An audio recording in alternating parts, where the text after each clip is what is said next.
नमस्कार, जय हिंद, वंदे मातरम। दोस्तों, आप सभी का हिंदी व्याकरण के इस क्लास में स्वागत है। हिंदी व्याकरण के इस क्लास में मैं आप लोगों को आज उपसर्ग बताने वाला हूं। बहुत ही महत्वपूर्ण टॉपिक है।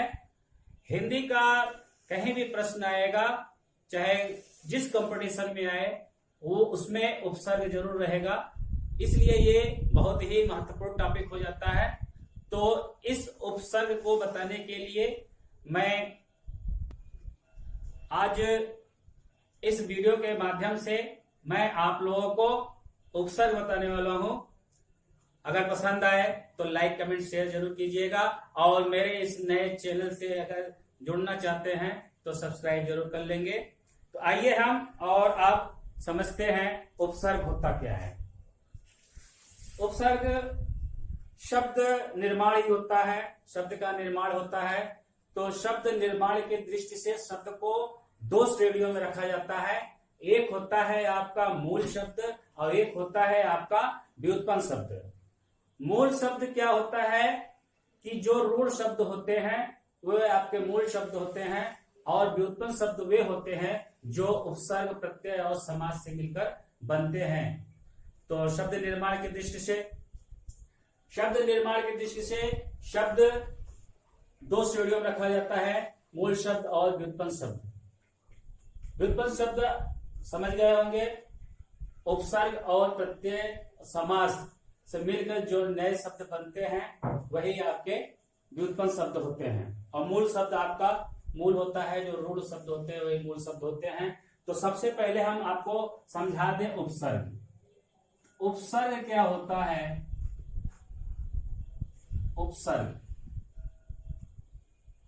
उपसर्ग दो शब्दों के मिलने से बनता है। एक है उप और दूसरा है सर्ग। दो शब्दों के मिलने से बना है उपसर्ग। तो उप का मतलब होता है समीप और सर्ग का मतलब होता है सृष्टि करना।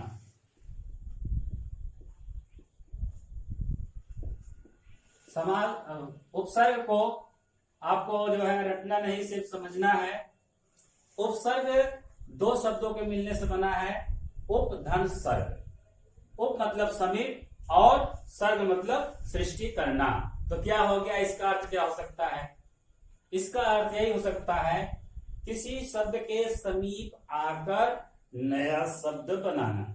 किसी शब्द के समीप आकर नया शब्द बनाना, ये उपसर्ग का अर्थ हुआ। और उपसर्ग की परिभाषा क्या हुआ? जो शब्दांश मूल शब्द के प्रारंभ में जुड़कर नए शब्दों का निर्माण करते हैं उन्हें उपसर्ग कहते हैं। यहां पर बात आई शब्दांश की। तो जो उपसर्ग होते हैं वो शब्द का कुछ अंश होता है, इसलिए इसको शब्दांश कहा जाता है। तो शब्दांश ही आपका उपसर्ग होता है। तो जो शब्दांश मूल शब्द के प्रारंभ में जुड़कर नए शब्द का निर्माण करते हैं उन्हें हम उपसर्ग कहते हैं। यहां पे समझ लेते हैं उपसर्ग के प्रकार। उपसर्ग कितने प्रकार के होते हैं? तो उपसर्ग तीन प्रकार के होते हैं। एक होता है तत्सम उपसर्ग, एक तद्भव उपसर्ग और दूसरा जो है तद्भव उपसर्ग और तीसरा आगत उपसर्ग। तो तत्सम उपसर्ग वे होते हैं जो संस्कृत उपसर्ग होते हैं। संस्कृत के उपसर्ग आपके तत्सम उपसर्ग कहलाते हैं, जो संख्या में 22 होते हैं।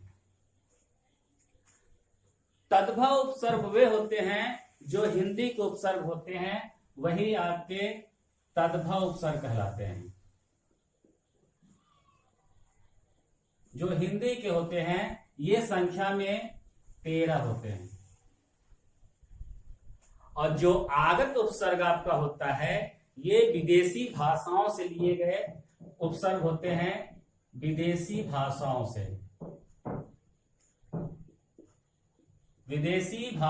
से लिए गए उपसर्ग शब्दांश होते हैं, ये विदेशी भाषाओं से।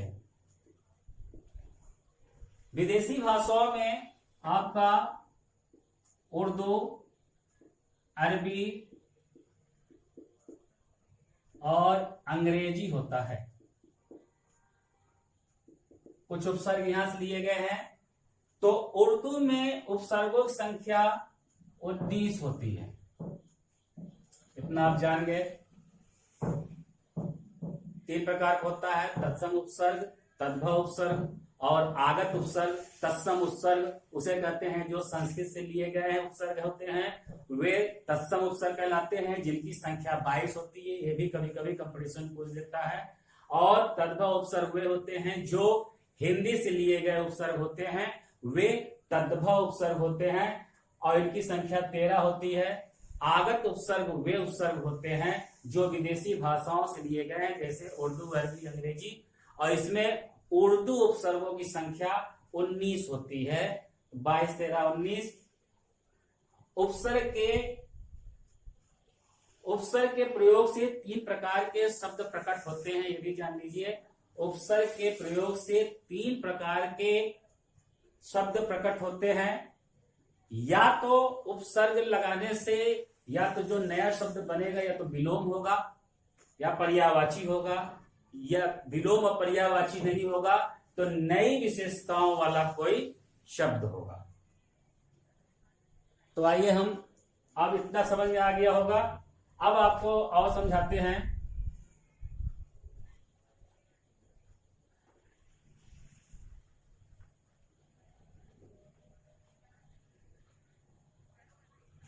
उपसर्ग कैसे जुड़ता है। मान लीजिए जैसे ये आपका है शब्दार्थ और ये प्लस शब्द और ये आपका उपसर्ग से बना शब्द, उपसर्ग से बना शब्द। तो जो उपसर्ग होता है वो वही जो है शब्दांश, जो शब्दांश है वही आपका उपसर्ग है। जैसे मान लीजिए यहां पे अगर हम कोई शब्द लेते हैं सत्य, यहां परिभाषा में दिया गया है मूल शब्द के प्रारंभ में, जो शब्दांश मूल शब्द के प्रारंभ में। तो मूल शब्द आपका मान लीजिए सत्य है और इसमें अगर हम उपसर्ग अ जोड़ देंगे तो ये क्या हो जाएगा, अधन सत्य मिलकर क्या बन सकता है, असत्य। यही आपका उपसर्ग से बना नया शब्द निकल के आया है। ये आपका विलोम को दर्शा रहा है, जैसे सत्य मतलब, और सत्य का विलोम क्या हो सकता है, असत्य। तो अभी हम तो आप बताया कि 3 प्रकार के शब्द प्रकट करता है उपसर्ग से बना शब्द। एक या तो विलोम होगा, या तो पर्यायवाची होगा, या तो नई विशेषताओं वाला कोई शब्द होगा। अब इसमें जैसे कोई शब्द लेते हैं ज्ञान, ज्ञान में अगर हम जोड़ दिए तो ये आपका नया शब्द बन गया विज्ञान। बन रहा है कि नहीं, बन रहा है ना, उपसर्ग से बना शब्द।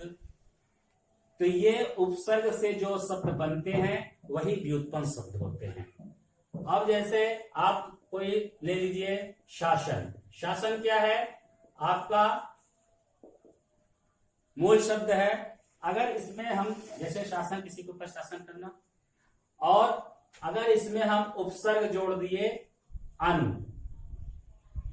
अनु, तो ये क्या हो सकता है, शब्द क्या बन सकता है, अनुशासन। बात समझ में आ रही होगी। जैसे अगर कोई शब्द ले लीजिए पुत्र, पुत्र क्या है, मूल शब्द है, इसका अलग कोई अर्थ होता है, और उपसर्ग जो है स्वतंत्र नहीं होता, स्वतंत्र उसका कोई अर्थ नहीं होता। जब किसी मूल शब्द के साथ जुड़ेगा तब वो कोई एक नया अर्थ देगा। अब इसमें ये है को उपसर्ग जोड़ दिए तो क्या बन सकता है, कुपुत्र।